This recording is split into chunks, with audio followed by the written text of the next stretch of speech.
Hello മങ്സ്, welcome to CryptoMonkey. ഇന്ന് നമ്മൾ നോക്കാൻ പോകുന്നത് 4 മില്യൺ ഫണ്ടിങ് റേസ് ചെയ്തിട്ടുള്ള ഒക്ട്ര എന്ന് പറഞ്ഞ ഒരു L1 ചെയിനെ കുറിച്ചുള്ള പ്രൊജക്റ്റിനെ കുറിച്ചാണ് ഡിസ്കസ് ചെയ്യാൻ പോകുന്നത്. ഇതൊരു ഫുള്ളി ഹോമോബിക് എൻക്രിപ്ഷൻ, അതായത് ക്രിപ്റ്റോഗ്രഫി റിലേറ്റ് ചെയ്തിട്ടുള്ള ഒരു ഫീൽഡിലുള്ള ഒരു പ്രോജക്റ്റ് ആണ്. ഓൾറെഡി നമ്മൾ സാമ എന്ന് പറഞ്ഞ പ്രൊജക്റ്റും സൗണ്ട്നെസ് എന്ന് പ്രൊജക്റ്റും ഓൾറെഡി നമ്മൾ ഷെയർ ചെയ്തിട്ടുണ്ട്. ഇനിയും ഇതുപോലെ കുറച്ച് പ്രൊജക്റ്റുകളൊക്കെ വരാനിരിക്കുന്നുണ്ട്, ഞാനത് ഷെയർ ചെയ്യാൻ വരുമ്പോൾ. അപ്പോൾ ഈ ഒരു പ്രൊജക്റ്റ് കാണുമ്പോൾ തന്നെ ഒരുപാട് ആൾക്കാർ, കാരണം ഇതിലെനിക്ക് തോന്നുന്നു ആകെ 10-20,000 ആൾക്കാർ മാത്രമാണ് ആക്റ്റീവായിട്ട് ഇത് ചെയ്യുന്നുള്ളൂ എന്ന് തോന്നുന്നു. അതിനേക്കാളും കുറവാണെന്ന് പറഞ്ഞ യൂസേഴ്സ്. അപ്പോൾ എന്തുകൊണ്ട് ആൾക്കാർ യൂസേഴ്സ് കുറഞ്ഞു വെച്ച് കഴിഞ്ഞാൽ ഇതിന്റെ കുറച്ച് സ്റ്റെപ്പുകളും ഡിഫിക്കൽട്ടീസ് കാണുമ്പോൾ ആൾക്കാർ എന്ത് ചെയ്യും, ഫസ്റ്റ് സ്റ്റെപ്പിൽ എന്ന് പറയും എനിക്കിതുകൊണ്ട് പറ്റില്ല എന്നുള്ള ഒരു കൺസെപ്റ്റിൽ എന്ത് ചെയ്യും, അവർ നിർത്തി പോകുന്നതാണ്. ഇത് തന്നെയാണ് നമ്മുടെ കമ്മ്യൂണിറ്റി ചെയ്തുകൊണ്ടിരിക്കുന്നത്. അതായത് ഏറ്റവും എളുപ്പമുള്ള കുറേ പ്രൊജക്റ്റ് ഉണ്ട്, ഒന്ന് ക്ലിക്ക് ചെയ്ത് നേരെ പോവുക, അടുത്ത് ക്ലിക്ക് ചെയ്ത് നേരെ പോവുക, ഇങ്ങനത്തെ ചെറിയ ചെറിയ കുറേ പ്രൊജക്റ്റുകളുണ്ട്. ഈ പ്രൊജക്റ്റുകൾ മാത്രം നല്ല രീതിയിൽ കോൺസെൻട്രേറ്റ് ചെയ്യും. അവസാനം ഡ്രോപ്പ് വരുമ്പോൾ അയ്യോ എനിക്കൊന്നും കിട്ടിയില്ല, എനിക്ക് കിട്ടുന്നത് വളരെ കുറവാണ്, ഞാൻ ചെയ്യുന്നതൊക്കെ തെറ്റാണ്. എന്തുകൊണ്ടായിരിക്കും? നല്ല യൂട്ടിലിറ്റി ഉള്ള, നല്ല യൂസ് കേസ് ഉള്ള പ്രൊജക്റ്റുകൾ സെലക്ട് ചെയ്യാതെ ചവറ് പോലെ എല്ലായിടത്തു നിന്ന് കിട്ടുന്ന പ്രൊജക്റ്റുകളൊക്കെ ചെയ്തിട്ട് കിട്ടുന്ന പണികളാണ് ഇതെന്ന് പറയുന്നത്. ഇതിനർത്ഥം ഞാൻ തന്നിട്ടുള്ള എല്ലാ പ്രൊജക്റ്റുകളും സൂപ്പർ ആണെന്നല്ല, ഞാൻ തന്നിട്ടുള്ള കുറെ പ്രൊജക്റ്റുകൾ ഇതുപോലെ തന്നെ പെട്ടുപോയിട്ടുണ്ട്. അപ്പൊ ഇനിയെങ്കിലും നിങ്ങൾ പ്രൊജക്റ്റുകൾ ചൂസ് ചെയ്യുമ്പോൾ നല്ല പ്രൊജക്റ്റുകൾ നോക്കി എടുക്കാനും, അതുപോലെ എളുപ്പമുള്ള, അതായത് എനിക്ക് ഏറ്റവും ചെയ്യാൻ പറ്റുന്ന പ്രൊജക്റ്റുകൾ മാത്രം നോക്കി എടുക്കാതെ കുറച്ച് ടഫുള്ള പ്രൊജക്റ്റുകളും കൂടി നോക്കി എടുക്കാനായിട്ട് വളരെയധികം ശ്രദ്ധിക്കേണ്ടതാണ്. കാരണം ഇല്ല എന്നുണ്ടെങ്കിൽ എനിക്ക് ഈ പ്രൊജക്റ്റ് കാണുമ്പോൾ തന്നെ എനിക്ക് ചെയ്യാൻ പറ്റുന്നില്ല എന്നാണ് ഞാൻ വിചാരിച്ച് പോകുകയാണെന്നുണ്ടെങ്കിൽ ചിലപ്പോൾ നല്ലൊരു പ്രോഫിറ്റ് ആയിരിക്കും ചിലപ്പോൾ നിങ്ങൾക്ക് പോകാൻ പോകുന്നത്. കാരണം നല്ലൊരു പ്രൊജക്റ്റ് യൂട്ടിലിറ്റി ഇതിനുണ്ട് എന്നുള്ളത് കൊണ്ടാണ് ഞാൻ ഈ പ്രൊജക്റ്റ് ഇത്ര ഒരു ബൂമറോടി ചെയ്യുന്നത്. നമുക്കൊന്നും പറയാൻ പറ്റില്ല, എയർ ഡ്രോപ്പ് വരുമ്പോഴാണ് നമുക്ക് എന്താ പറയുക പറയാൻ പറ്റുള്ളൂ. ഇൻസെന്റിവ്സ് ആകുന്നതുകൊണ്ട് ഒന്നും കൺഫേംഡ് അല്ല. പക്ഷെ ആകെ കുറച്ച് ടാസ്ക് ഉള്ളൂ, ഒറ്റ പ്രാവശ്യം ചെയ്ത് കഴിഞ്ഞാൽ പിന്നെ ആ ടാസ്കുകളൊക്കെ ഈസി ആയിട്ട് ചിലപ്പോൾ ചെയ്യാനായിട്ട് സാധിക്കും. ഓക്കെ, അപ്പോൾ അതൊന്നാമത്തെ. ഇനി ഇതിൽ ചെയ്യാനുള്ളവർക്ക് ഏറ്റവും ആദ്യം വേണ്ടത് ഗിറ്റ്ഹബ് അക്കൗണ്ട് ആണ്. ഈ ഗിറ്റ്ഹബ് അക്കൗണ്ടിന്റെ വീഡിയോ നമ്മുടെ ചാനലിൽ ഇട്ടിട്ടുണ്ട്. അത് കാണാതെ നിങ്ങൾ ഒരിക്കലും ചെയ്യരുത്. കാരണം എന്തുകൊണ്ടാണെന്ന് വെച്ച് കഴിഞ്ഞാൽ അത് കാണാതെ നിങ്ങൾ ഈ പ്രൊജക്ട് ഫസ്റ്റ് തന്നെ ഡയറക്റ്റ് പോയി ചെയ്യുകയാണെങ്കിൽ നിങ്ങൾക്ക് സംഭവിക്കാൻ പോകുന്ന തെറ്റ് ഞാൻ പറയാം. നിങ്ങളുടെ പ്രൊജക്ട് ചിലപ്പോൾ ഗിറ്റ്ഹബ് അക്കൗണ്ട് നിങ്ങൾ അടിച്ച് പോകും. കാരണം ഫസ്റ്റ് തന്നെ ഇതുപോലത്തെ റാൻഡം ആയിട്ടുള്ള ആക്ടിവിറ്റി കാണുമ്പോൾ അതൊരു എന്താ പറയുക മലീഷ്യസ് അക്കൗണ്ട് ആണെന്ന് വിചാരിച്ചിട്ട് നിങ്ങളുടെ അക്കൗണ്ട് അടിച്ചു പോകും. അതുകൊണ്ട് പറഞ്ഞ് അതിൽ പറഞ്ഞിട്ടുള്ള കുറച്ച് കമ്മിറ്റ് ആക്ടിവിറ്റീസ് സാധനങ്ങളൊക്കെ എന്ത് ചെയ്യുക, നിങ്ങൾ ക്ലോൺ ചെയ്യാനുള്ള കാര്യങ്ങളൊക്കെ ചെയ്തതിന് ശേഷം മാത്രം ഇത് ചെയ്യാനായിട്ട് മാക്സിമം ശ്രദ്ധിക്കുക. ഇല്ല എന്നുണ്ടെങ്കിൽ നിങ്ങളുടെ അക്കൗണ്ട് പോവും, നിങ്ങൾ ഈ ചെയ്തുകൊണ്ടിരിക്കുന്ന ആക്ടിവിറ്റി വെറുതെ ആവും. അതുകൊണ്ടാണ് ഞാൻ മസ്റ്റ് ആയിട്ട് ആ വീഡിയോ കാണാനായിട്ട് ചാനലിൽ നേരത്തെ പറഞ്ഞിട്ടുണ്ടാവുന്നത്. നമ്മുടെ ടെലഗ്രാം ചാനലിൽ ജോയിൻ ചെയ്യുക. ഈ പ്രൊജക്റ്റിനെ കുറിച്ച് കൂടുതൽ അറിയാനായിട്ട് നമ്മുടെ കമ്മ്യൂണിറ്റി ലിങ്ക് ഒക്കെ ഡിസ്ക്രിപ്ഷനിൽ കൊടുക്കുന്നതായിരിക്കും. അപ്പോൾ ഈ പ്രൊജക്റ്റിൽ പോകാം. ഇതിന് ആദ്യം തന്നെ വേണമെന്ന് വെച്ചാൽ നമ്മൾ അതുപോലെ ഗിറ്റ് ഹബ് അക്കൗണ്ട് ആണ്. അപ്പോൾ അതിന് നമുക്ക് എന്ത് വേണം, നമുക്കൊരു ഗിറ്റ് ഹബിന്റെ ഇവരുടെ റെപ്പോസിറ്ററിയിലേക്ക് ആദ്യം പോകാം. അപ്പോൾ ഇതാണ് ഇവരുടെ റെപ്പോസിറ്ററി. നിങ്ങൾക്ക് വേണമെന്നുണ്ടെങ്കിൽ ഈ പ്രൊജക്റ്റ് എന്ത് ചെയ്യാം, VS കോഡിലും ചെയ്യാനായിട്ട് സാധിക്കും. അപ്പോൾ VS കോഡ് പരിചയമുള്ള എന്ത് ചെയ്യാം, നമ്മൾ ആ വീഡിയോയിൽ പറഞ്ഞ പോലെ ഗിറ്റ് ക്ലോൺ എന്നിട്ട് ആ ഈ കമാൻഡ് അടിച്ചു കഴിഞ്ഞ് കഴിഞ്ഞാൽ കോഡ് എടുത്തിട്ട് ഇവിടുന്ന് ക്ലോൺ ചെയ്തെടുത്ത് എന്തൊരു നിങ്ങൾക്ക് അത് ചെയ്യാം. അല്ലാന്നുണ്ടെങ്കിൽ ഗിറ്റ് ഹബിന്റെ കോഡ് സ്പേസിലും ചെയ്യാം. അപ്പോൾ എല്ലാവർക്കും എളുപ്പത്തിൽ ചെയ്യാനായിട്ട് ഗിറ്റ് ഹബിന്റെ കോഡ് സ്പേസിലാണ് ഞാൻ ചെയ്യുന്നത്. മൊബൈൽ യൂസേഴ്സിന് ചെയ്യാൻ പറ്റുന്ന വെച്ച് കഴിഞ്ഞാൽ ടെർമെക്സ് എന്നൊരു ആപ്ലിക്കേഷൻ ഉണ്ട്, അവിടെ ചെയ്യാൻ പറ്റുന്നതാണ് എൻ്റെ ഒരു ഹോപ്പ്. ഞാൻ ട്രൈ ചെയ്തിട്ടില്ല, ഇന്നലെ സൗണ്ട്നെസിന്റെ കുറച്ച് ചെയ്തിട്ടുണ്ടായിരുന്നു. പക്ഷെ വേറെ ഗിറ്റ് ബോർഡ് എന്ന ആപ്ലിക്കേഷനൊക്കെ നമ്മുടെ കമ്മ്യൂണിറ്റിയിൽ കുറേ പ്രാവശ്യം ഷെയർ ചെയ്തിട്ടുണ്ടായിരുന്നു. അപ്പോൾ നിങ്ങൾ കമ്മ്യൂണിറ്റിയിൽ ചോദിച്ചു നോക്കാം മൊബൈലിൽ ചെയ്യാൻ പറ്റുമോ എന്നുള്ളത്. ആരെങ്കിലും ആൻസർ തരികയാണെങ്കിൽ അത് വെച്ചിട്ട് എന്ത് ചെയ്യാനായിട്ട് നോക്കാം. അല്ലെങ്കിൽ ഞാൻ ഡിസ്ക്രിപ്ഷനിലോ ചാനലിലോ ഞാൻ അപ്ഡേറ്റ് ചെയ്യുന്നതായിരിക്കും ഏതെങ്കിലും ആപ്ലിക്കേഷൻ ഉണ്ടെന്നുണ്ടെങ്കിൽ. അപ്പോൾ നമ്മൾ ഒക്ട്ര ലാബ്സിന്റെ വാലിഡ് ജനറേറ്ററിന് റെപ്പോസിലേക്ക് വന്നു. അപ്പോൾ ഇവിടെ വന്നതിന് ശേഷം നിങ്ങൾക്ക് ഫസ്റ്റ് ചെയ്യേണ്ടത് എന്താ വെച്ച് കഴിഞ്ഞാൽ ഇവിടെ ഫോർക്ക് എന്ന് പറഞ്ഞ് കാണാൻ പറ്റും, ഇവിടെ ക്ലിക്ക് ചെയ്യുക. അപ്പോൾ ഇവിടെ വന്നു കഴിഞ്ഞാൽ ഫസ്റ്റ് ചെയ്യണമെന്ന് വെച്ച് കഴിഞ്ഞാൽ ഇവിടെ കോഡ് എന്ന് പറഞ്ഞ് കാണാൻ പറ്റും, അവിടെ ക്ലിക്ക് ചെയ്ത ശേഷം കോഡ് സ്പേസ് ഓപ്പൺ ചെയ്യുക. അതിനുശേഷം എന്ത് ചെയ്യുക, നമ്മൾ മുന്നേ ചെയ്ത പോലെ തന്നെ ഒരു create code space on main എന്ന് പറഞ്ഞ് ക്ലിക്ക് ചെയ്യുക. അപ്പോൾ ഒരു പുതിയ വിൻഡോയിൽ എന്ത് ചെയ്യും, ഇതൊരു കോഡ് സ്പേസ് ആയിട്ട് റൺ ചെയ്യും. അത് നമ്മുടെ VS കോഡ് പോലത്തെ തന്നെ ടെർമിനലായിരിക്കും. പക്ഷെ ഒരു പ്രത്യേകത ഉണ്ട്, ഇതാണ് ശ്രദ്ധിക്കേണ്ടത്. ഈ കോഡ് സ്പേസ് വന്ന് ഇവർക്കൊരു സെർവർ പോലെയാണ്, ഒരു കമ്പ്യൂട്ടർ പോലെ തന്നെയാണ്. അപ്പൊ ഇവിടെ ക്ലിക്ക് ചെയ്യുമ്പോൾ നിങ്ങൾക്ക് എന്ത് പറ്റും, നിങ്ങൾ ഇതിങ്ങനെ ഇതിൽ ആക്റ്റീവായിട്ട് ചെയ്യുന്നില്ല എന്നുണ്ടെങ്കിൽ ഇവർ ഈ ഒരു കോഡ് സ്പേസ് എന്തെങ്കിലും ഡിലീറ്റ് ചെയ്ത് കളയും. അപ്പൊ നിങ്ങളുടെ ഡാറ്റ ഒക്കെ പോകും. അപ്പൊ ഡെയിലി അല്ലെങ്കിൽ ഒരു വീക്കിലി എന്തെങ്കിലും ആക്ടിവിറ്റീസോ കമ്മിറ്റോ എന്തെങ്കിലും ഇതിനുള്ളിൽ വരുത്താനായിട്ട് വളരെയധികം ശ്രദ്ധിക്കണം. ഇല്ലാന്നുണ്ടെങ്കിൽ എന്ത് പറ്റും, നിങ്ങളുടെ ഈ ഒരു കോഡ് സ്പേസ് അങ്ങനെ തന്നെ ഡിലീറ്റ് ആയി പോകും, പിന്നീട് റിക്കവർ ചെയ്യാൻ പറ്റില്ല. അപ്പൊ നിങ്ങളുടെ കോഡ് സ്പേസ് കാണുകയാണെങ്കിൽ, ഉണ്ടാക്കിയ കോഡ് സ്പേസ് കാണുന്നുണ്ടെങ്കിൽ github.com/കോഡ് സ്പേസ് അടിച്ചെന്ന് വരും, നിങ്ങൾക്ക് ഇതുവരെ ഉണ്ടാക്കിയ കോഡ് സ്പേസ് കാണാൻ പറ്റും. അപ്പൊ ഞാൻ സൗണ്ട്നെസിന് വേണ്ടി ഉണ്ടാക്കിയ ഒരു റെപ്പോസിറ്ററി ഇവിടെ കോഡ് സ്പേസ് ഇവിടെ കാണുന്നുണ്ട്. അപ്പൊ ഇതിന് വേണ്ടി ഉണ്ടാക്കിയ റെപ്പോസിറ്ററി എന്താണ് എനിക്ക് ഇവിടെ ഇപ്പോൾ ഓൾറെഡി ഓപ്പൺ ആയിട്ട് വന്നിട്ടുണ്ട്. ഒരു 5 മിനിറ്റ് ഒക്കെ എടുക്കുക, അല്ലെങ്കിൽ 2 മിനിറ്റ് ഒക്കെ എടുക്കുമ്പോൾ ടോട്ടൽ ഓപ്പൺ ആയിട്ട് വരാനായിട്ട്. അപ്പൊ ഇതിന്റെ ഫസ്റ്റ് സ്റ്റെപ്പ് എന്താ വെച്ച് കഴിഞ്ഞാൽ ഇവരുടെ റെപ്പോസിലേക്ക് വരിക, വാലിഡ് ജൻ എന്ന് പറഞ്ഞ റെപ്പോസിലേക്ക് വരിക. ഇതിന് കുറച്ച് സ്റ്റെപ്പുകൾ ഉണ്ട് കേട്ടോ. അതിനുശേഷം എന്താ ഇത് ഫോർക്ക് ചെയ്തെടുക്കണം. ഫോർക്ക് എന്താണെന്ന് അറിയാത്തവരൊക്കെ നേരെ പോയിട്ട് നമ്മുടെ വീഡിയോ കാണുക. അപ്പൊ ഞാനിവിടെ repository name CM wallet gen എന്ന് പറഞ്ഞൊരു പേര് കൊടുക്കുകയാണ്. അപ്പോൾ ഞാൻ കൊടുത്തു. അതിനുശേഷം എന്താ കോപ്പി മെയിൻ ബ്രാഞ്ച് ഇതൊന്നും കൊടുക്കേണ്ട ആവശ്യമില്ല. അതിനുശേഷം ക്രിയേറ്റ് ഫോർക്ക് എന്ന് കൊടുക്കുക. അപ്പോൾ ഇത് ഫോർക്ക് ചെയ്തെടുത്തിട്ടുണ്ട്. ഇനി എന്ത് ചെയ്യണം, ഞാൻ എൻ്റെ കോഡ് സ്പേസിലാണ് ഇത്. അപ്പോൾ കോഡും ക്ലിക്ക് ചെയ്യുക. അതിനുശേഷം എന്ത് ചെയ്യുക, എനിക്ക് പുതിയൊരു കോഡ് സ്പേസ് ഉണ്ടാക്കണ്ടേ. അപ്പോൾ ഇവിടെ ഓൾറെഡി ഒരു കോഡ് സ്പേസ് എടുക്കണ്ട. അപ്പോൾ ഞാൻ ഡിലീറ്റ് ചെയ്ത് കളയാണ്. ഞാൻ മുന്നേ ഉണ്ടാക്കിയതാണ്. നിങ്ങൾക്ക് ആവശ്യമില്ലാത്ത കോഡ് സ്പേസ് ആണെങ്കിൽ ഇതുപോലെ ഡിലീറ്റ് ചെയ്ത് കളഞ്ഞോളൂ കേട്ടോ. നിങ്ങൾക്ക് സ്റ്റെപ്പ് ഉണ്ടാവില്ല, നിങ്ങൾക്ക് ഇവിടെ ഓൾറെഡി പുതിയൊരു കോഡ് സ്പേസ് ഉണ്ടാക്കാനായിരിക്കും ഉണ്ടാവുക. അത് ഞാൻ കാണിച്ചു തരാം. ഇവിടെ കോഡ് നമ്മൾ ക്ലെയിം എന്ത് പറ്റും, നിങ്ങൾക്കിവിടെ പുതുതായിട്ട് create code space on main എന്ന് കാണാൻ പറ്റും. അപ്പോൾ ഇത് ക്ലിക്ക് ചെയ്യുക. ഒരു 2 തൊട്ട് 5 മിനിറ്റോളം എടുക്കും ഇതൊന്ന് ലോഡ് ആവാനായിട്ട്.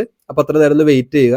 അപ്പോൾ എൻ്റെ ടെർമിനലൊക്കെ ലോഡായി വന്നിട്ട് അപ്പോൾ എന്ത് ചെയ്യുക, ഞാൻ ഇതൊക്കെ ക്ലോസ് ചെയ്താണ്. ഇതൊന്നും എനിക്ക് ആവശ്യമില്ല. അപ്പോൾ ഇതൊക്കെ എന്ത് ചെയ്യുക, ക്ലോസ് ചെയ്തല്ലേ വേണേ, അവിടെ നിന്നോട്ട് കുഴപ്പമൊന്നുമില്ല കേട്ടോ. അതിനുശേഷം എന്ത് ചെയ്യുക, ഞാനിവിടെ കുറച്ച് കമാൻഡ്സ് തരാം. ആ കമാൻഡ്സ് ഒക്കെ അതേ ഓർഡറിൽ തന്നെ അടിച്ചു കൊടുക്കുക. അപ്പോൾ അതിന് എന്താണ്, കേൾ ഈ ഒരു കമാൻഡ് എടുക്കുക, കോപ്പി ചെയ്യുക. അതിനുശേഷം അതിവിടെ പേസ്റ്റ് ചെയ്യുക. ചിലപ്പോൾ പേസ്റ്റ് ചെയ്യാൻ നേരത്തെ എന്ത് ചെയ്യും, നമുക്ക് ഇവിടെ പെർമിഷൻ ചോദിക്കും. അപ്പോൾ അത് അലോ ചെയ്യുക. ഇടല്ലേ, അലോ കൊടുക്കുക. അതിനുശേഷം എൻ്റർ അടിക്കുക. അപ്പോൾ ആ സമയത്ത് തന്നെ നിങ്ങൾ അടുത്ത കമാൻഡ് ഇവിടെ കോപ്പി ചെയ്ത് വെച്ചോളൂ, സോഴ്സ് ബാഷ്. അതിനുശേഷം ഇവിടെ വരിക, പേസ്റ്റ് ചെയ്യുക, എൻ്റർ അടിക്കുക. അപ്പോൾ നമ്മൾ ആ ലൊക്കേഷനിലേക്ക് എത്തിയിട്ടുണ്ട്. അതിനുശേഷം അടുത്ത കമാൻഡ് കോപ്പി ചെയ്യുക, അതിവിടെ പേസ്റ്റ് ചെയ്യുക, എൻ്റർ ചെയ്യുക. ഇപ്പോൾ വെർഷൻ പുതുതാന്ന് മനസ്സിലാക്കി. അടുത്ത നമ്മൾ അടുത്ത കമാൻഡ് കോപ്പി ചെയ്തു, അതിവിടെ പേസ്റ്റ് ചെയ്തു. ഇതൊക്കെ ഇൻസ്റ്റാൾ ആവുന്നത് നിങ്ങളുടെ മെഷീനിലല്ല കേട്ടോ. ഇത് എന്താണ്, ഗിറ്റ് കോഡ് സ്പേസ് വന്ന് വേറൊരു മെഷീനാണ്. അവർ തരുന്നൊരു ഗിറ്റ് ഹബ് തരുന്നൊരു മെഷീനാണ്. അതാണ് ഞാൻ പറഞ്ഞത്, ഇതിൽ ആക്ടിവിറ്റി ഇല്ലാന്നുണ്ടെങ്കിൽ നമ്മൾക്ക് എന്ത് ചെയ്യും, ഇത് പോവും എന്ന് പറഞ്ഞുകൊണ്ട് അതുകൊണ്ടാണ്. അപ്പോൾ ഇത് നമ്മൾ രജിസ്റ്റർ ചെയ്തു. അപ്പോൾ ഇവിടെ വാലിഡ് ജനറേറ്ററിൻ്റെ SH ഇവിടെ ഉണ്ടായിട്ടുണ്ട്. ഇനി എന്ത് ചെയ്തു, ഷെല്ലാണ്. ഇനി ബൺ സ്റ്റാർട്ട് എന്ന് കൊടുക്കുക. ഇത് എന്തിനുള്ള പരിപാടിയെന്ന് ഞാൻ ഇപ്പോൾ പറഞ്ഞുതരാം. ബൺ സ്റ്റാർട്ട് ചെയ്തു. അപ്പോൾ server is running at HTTP local host കാണാൻ പറ്റും. അപ്പോൾ ഇവിടെ കണ്ടില്ലേ, ഒരു ലോക്കൽ ഹോസ്റ്റ് തുറക്കാൻ വന്നിട്ടുണ്ട്. അപ്പോൾ ഞാൻ എന്താ, ഓപ്പൺ ഇൻ ബ്രൗസർ എന്ന് പറഞ്ഞ് കൊടുക്കുക. എയ്തർ നിങ്ങൾക്ക് എന്ത് ചെയ്യാം, ഓപ്പൺ ഇൻ ബ്രൗസർ എന്ന് പറഞ്ഞാൽ അവിടെ കൊടുക്കാം. അല്ല എന്നുണ്ടെങ്കിൽ നിങ്ങൾക്ക് എന്ത് ചെയ്യാം, ഇവിടെ ഒരു ലോക്കൽ ഹോസ്റ്റ് ഒരു ഇത് കണ്ടോ, ഈ ഒരു URL കോപ്പി ചെയ്തിട്ട് ഇവിടെ കൊണ്ട് കൊടുത്താൽ എന്ത് ചെയ്യും, അത് ഇവിടെ വരുന്നതായിരിക്കും. അപ്പോൾ റെഡി ടു ജനറേറ്റ് വാലറ്റ് എന്ന് പറഞ്ഞ് വരും, കണ്ടില്ലേ. അപ്പോൾ ഇവിടെ എന്ത് ചെയ്യുക, ജനറേറ്റ് ന്യൂ വാലറ്റ് എന്ന് കൊടുക്കുക. നമ്മളിപ്പോൾ എന്താണ് ഉണ്ടാക്കുന്നത്, ഒരു വാലറ്റ് ആണ് ഉണ്ടാക്കിക്കൊണ്ടിരിക്കുന്നത്. അപ്പോൾ അതിന് എന്തൊക്കെ കിട്ടും, നമുക്ക് സീഡ് ഫ്രേസ് കിട്ടും, പബ്ലിക് കിട്ടും, പ്രൈവറ്റ് കിട്ടും. അപ്പോൾ എനിക്കിവിടെ യുവർ വാലറ്റ് എന്ന് പറഞ്ഞിട്ട് എന്ത് ചെയ്യും, എനിക്കിവിടെ കുറച്ച് കാര്യങ്ങൾ കാണുന്നുണ്ട്. എൻ്റെ സീഡ് ഫ്രേസ് ഇവിടെ കാണുന്നുണ്ട്, എൻ്റെ പ്രൈവറ്റ് കീ കാണുന്നുണ്ട്, എൻ്റെ പബ്ലിക് കീ കാണുന്നുണ്ട്, B64 അഡ്രസ്സ് കാണുന്നുണ്ട്. ഇത് ഓർത്തേക്ക്, അവിടെ റോ അഡ്രസ് ഉണ്ട്, പബ്ലിക് കീക്ക് B64 ഇട്ടുണ്ട്. ഞാനത് ഹൈഡ് ചെയ്തേക്കാണ്, നിങ്ങൾക്ക് ആരും കാണാൻ പറ്റില്ല. അതുപോലെ ഒക്ട്ര അഡ്രസ് ഉണ്ട്. അപ്പോൾ ഇത്രയും കാര്യങ്ങൾ എന്ത് ചെയ്യുക, നിങ്ങൾ കോപ്പി ചെയ്തിട്ട് എന്ത് ചെയ്യുക, എവിടെയെങ്കിലും സേവ് ചെയ്ത് വെക്കുക. ഫുള്ള് കാര്യങ്ങൾ നെമോണിക് തൊട്ട്, അതായത് നിങ്ങളുടെ സീഡ് ഫ്രേസ് തൊട്ട് ബാക്കി എന്തൊക്കെയുണ്ടോ അതൊക്കെ എന്ത് ചെയ്യുക, സേവ് ചെയ്ത് വെക്കുക. സേഫ്റ്റിക്ക് വേണ്ടിയിട്ടാണ് ഞാനിതൊക്കെ കോപ്പി ചെയ്തു. എന്നിട്ട് ഞാൻ എന്ത് ചെയ്തു, ഞാൻ ഇവിടെ ഒരു ലൊക്കേഷൻ വന്നിട്ട് ഞാൻ എൻ്റെ നോട്ട് പാഡിലതൊക്കെ എന്ത് ചെയ്തു, സേവ് ചെയ്ത് വെച്ചു, സേഫായിട്ട് സേവ് ചെയ്ത് വെച്ചു. അപ്പോൾ എൻ്റെ സേവ് ചെയ്യൽ പരിപാടിയൊക്കെ കഴിഞ്ഞു. ഇപ്പോൾ ഇതാണ് നമ്മുടെ വാലറ്റ് ജനറേഷൻ്റെ സ്റ്റെപ്പ് എന്ന് പറയുന്നത്. അപ്പോൾ നമ്മുടെ വാലറ്റ് ക്രിയേറ്റ് ചെയ്ത് കഴിഞ്ഞു. ഇനി എന്താണ് നമുക്ക് വേണ്ടത്, ഫോസെറ്റ് ആണ് വേണ്ടത്. അതായത് ഈ ഒരു വാലറ്റിലോട്ട് എന്ത് വേണം, നമ്മുടെ ഫോസെറ്റ് ഇടണം. അപ്പോൾ ഇവരൊരു ഫോസെറ്റ് സൈറ്റ് ഉണ്ട്, ഫോസെറ്റ് octra.20 സൈറ്റ് ഉണ്ട്. പക്ഷേ ഇതിലിപ്പോൾ കറന്റ് അവൈലബിൾ ആയിട്ട് എന്തില്ല, ടോക്കൺസ് ഇല്ല. അപ്പോൾ നമുക്ക് എന്താണ്, നമുക്ക് ടോക്കൺസ് കിട്ടാൻ എന്താണ്, ഒക്ട്ര അഡ്രസ് ഉണ്ട്. അപ്പോൾ ഇങ്ങനെ ഒരു അഡ്രസ് ഉണ്ടെന്നുണ്ടെങ്കിൽ പബ്ലിക് കീ ഉണ്ടാവും, അതുപോലെ റോ ഉണ്ടാവും, B64 ഉണ്ട്, ഒക്ട്ര അഡ്രസ് ഉണ്ടാവും. ഈ അഡ്രസ്സിലോട്ടാണ് നിങ്ങൾക്ക് എപ്പോഴും എന്ത് ചെയ്യേണ്ടത്, നിങ്ങൾക്ക് ഫണ്ട് അയക്കേണ്ടത്. ഒക്ട്ര ആയിരുന്നു ആ അഡ്രസ്സിലായിട്ട്. അപ്പോൾ ഈ ഒരു അഡ്രസ്സ് കോപ്പി ചെയ്യുക, അതിവിടെ പേസ്റ്റ് ചെയ്യുക. അതിനുശേഷം എന്ത് ചെയ്യുക, ഇവിടെ I am not robot എന്ന് കൊടുക്കുക. അതിനുശേഷം ക്ലെയിം ടെസ്റ്റ് ടോക്കൺ എന്ന് കൊടുക്കുക. അപ്പോൾ ഇവിടെ എനിക്ക് ഇല്ല എന്നാണ് ഇതുവരെ അറിഞ്ഞത്, DC എന്ന് അറിഞ്ഞത്. അപ്പോൾ ഇല്ല എന്നുണ്ടെങ്കിൽ എന്ത് ചെയ്യുക, വേറൊരു മെത്തേഡ് കൂടി ഉണ്ട്, കണ്ടില്ലേ, ട്രാൻസാക്ഷൻ വഴി ഇൻസഫിഷ്യന്റ് ബാലൻസ് കാണിക്കുന്നത്. അപ്പോൾ ഇവർക്ക് ഇല്ല എന്ന് പറയുന്നത്. അപ്പോൾ ഇതിനായിട്ട് എന്ത് ചെയ്യുക, നമുക്ക് ഒരു DCയുടെ ലിങ്ക് ഉണ്ട്, ഡിസ്കോഡിലേക്ക് പോവുക. അപ്പോൾ ഇതാണ് ഇവരുടെ DC. അതിൽ ജോയിൻ ചെയ്ത് വെരിഫൈ ആയതിനു ശേഷം ഫോർ ടോക്കൺ ഷെയർ എന്ന് പറഞ്ഞൊരു സ്ഥലം കാണാൻ പറ്റും. അവിടെ വന്നിട്ട് എന്ത് ചെയ്യുക, നിങ്ങളുടെ ഏത് അഡ്രസ്സാണ് എടുക്കുന്നത്, ഞാൻ ഒരു ദിവസം കാണിച്ചു തരാണ്. ഒക്ട്ര അഡ്രസ്സാണ് എടുക്കുന്നത്. അത് കൊടുത്തതിന് ശേഷം എന്ത് ചെയ്യുക, ഇവിടെ വന്നതിന് ശേഷം സെൻഡ് സം ടോക്കൺസ് കൊണ്ട് സ്റ്റാർട്ടഡ് ഞാൻ കൊടുക്കുന്നത്, എൻ്റെ എൻ്റർ അടിക്കുക. അപ്പോൾ എന്ത് ചെയ്യും, ആരെങ്കിലും ഒരാൾ എന്ത് ചെയ്യും, ഈ അഡ്രസ്സിലോട്ട് എന്ത് ചെയ്യും, നിങ്ങൾക്ക് ഫണ്ട് അയച്ചെന്തായിരിക്കും, കുറേ നേരം ചിലപ്പോൾ പിടിക്കും. അപ്പോൾ എന്ത് ചെയ്യുക, കുറച്ച് നേരം വെയിറ്റ് ചെയ്ത് നോക്കുക. അല്ലെങ്കിൽ ഇവിടെ അയച്ചിരിക്കുന്ന ആരെങ്കിലും ഒക്കെ ഒന്ന് മെൻഷൻ ചെയ്യുക, എന്നിട്ട് പറയുക, bro can you send some tokens വന്നു കഴിഞ്ഞാൽ എന്ത് ചെയ്യും, അവർ നിങ്ങളുടെ വാലറ്റിലോട്ട് ആ അഡ്രസ്സിലോട്ട് എന്ത് ചെയ്യും, നിങ്ങൾക്ക് ഫണ്ട് അയച്ചിരുന്നതായിരിക്കും. അപ്പോൾ കുറച്ച് നേരം എന്ത് ചെയ്യും, നിങ്ങളുടെ വാലറ്റിൽ റിഫ്ലക്ട് ചെയ്യുന്നതായിരിക്കും. ഇതാണ് നിങ്ങളുടെ ഫസ്റ്റ് സ്റ്റെപ്പ് എന്ന് പറയുന്നത്, വാലറ്റ് ജനറേറ്റ് ചെയ്യുക. അതിൻ്റെ ഒപ്പം തന്നെ എന്ത് ചെയ്യുക, നിങ്ങളുടെ ഫോസെറ്റിലോട്ട്, അതായത് ഫോസെറ്റ് വർക്കിംഗ് അല്ലാന്നുണ്ടെങ്കിൽ ആ ഫോസെറ്റിലോട്ട് നിങ്ങളുടെ വാലറ്റിലോട്ട് ഫണ്ട് എത്തിക്കുക, ടെസ്റ്റ് ടോക്കൺസ് എത്തിക്കുക. ഓക്കെ, അപ്പോൾ ഇത് നമ്മുടെ കംപ്ലീറ്റ് ആയി. രണ്ടാമത്തെ സ്റ്റെപ്പ് എന്ന് പറയുന്നത് നമുക്ക് ഈ ടോക്കൺസ് ഇപ്പം നമുക്ക് അവർ അയച്ചെന്നില്ലേ, അതുപോലെ നമ്മൾക്ക് അയക്കണ്ടേ. ഇതാണ് ഇവരെ ടെസ്റ്റ് നെറ്റിലുള്ള രണ്ടാമത്തെ ടാസ്ക് വന്നത്. അപ്പോൾ ഈ ടാസ്കുകളൊക്കെ എവിടെ വരാന്ന് വെച്ചാൽ ഇവിടെ X പേജിൽ എന്ത് ചെയ്യും, ഓരോ പുതിയ ടെസ്റ്റ് നെറ്റ് ടാസ്കുകൾ വരും. അപ്പോൾ ഇതുവരെ വന്നിട്ടുള്ള ടാസ്ക് എന്ന് വെച്ച് കഴിഞ്ഞാൽ ടെസ്റ്റ് നെറ്റ് ടോക്കൺസ് അങ്ങോട്ടും ഇങ്ങോട്ടും അയക്കുക. അപ്പോൾ നിങ്ങൾക്ക് ഇപ്പം ഞാൻ ഇതിനിപ്പോൾ എൻ്റെ അഡ്രസ്സ് കൊടുക്കാം, അതിലോട്ട് എന്ത് ചെയ്യുക, നിങ്ങൾ മാക്സിമം ട്രാൻസാക്ഷൻ നിങ്ങൾ ചെയ്തുകൊണ്ടിരിക്കുക. ചെറിയ ചെറിയ ട്രാൻസാക്ഷനോ അല്ലെങ്കിൽ നിങ്ങൾക്ക് നമ്മുടെ കമ്മ്യൂണിറ്റിയിൽ ആരെങ്കിലും കിട്ടി കഴിഞ്ഞാൽ എന്ത് ചെയ്യും, അവരേക്ക് എന്ത് ചെയ്യുക, പുതിയ പുതിയ ട്രാൻസാക്ഷൻസ് നിങ്ങൾ ചെയ്തുകൊണ്ടിരിക്കുക. അപ്പോൾ മാക്സിമം ഇഷ്ടംപോലെ ട്രാൻസാക്ഷൻ ചെയ്തു. അതാണ് നിങ്ങൾക്ക് ഇപ്പോഴുള്ള ടാസ്ക് എന്ന് പറയുന്നത്. എത്രയും പറ്റണോ അത്രയും പെട്ടെന്ന് ടാസ്ക് ചെയ്യുക. അപ്പോൾ ആ ട്രാൻസാക്ഷൻസ് എങ്ങനെ ചെയ്യുക, അതാണ് നമുക്ക് തോന്നുന്നത്. ഇപ്പൊ നമുക്ക് എന്തുള്ളൂ, വാലറ്റ് ജനറേറ്റർ സാധനം മാത്രം നമുക്ക് എന്തുള്ളൂ ഇവിടെ കിട്ടിയുള്ളൂ. ഇത് നമുക്ക് ട്രാൻസാക്ഷൻ ചെയ്യണം. അപ്പോൾ അതിനെന്താണോ നമുക്ക് ഈ ഒരു റെപ്പോസിറ്ററിയിലേക്ക് വരിക.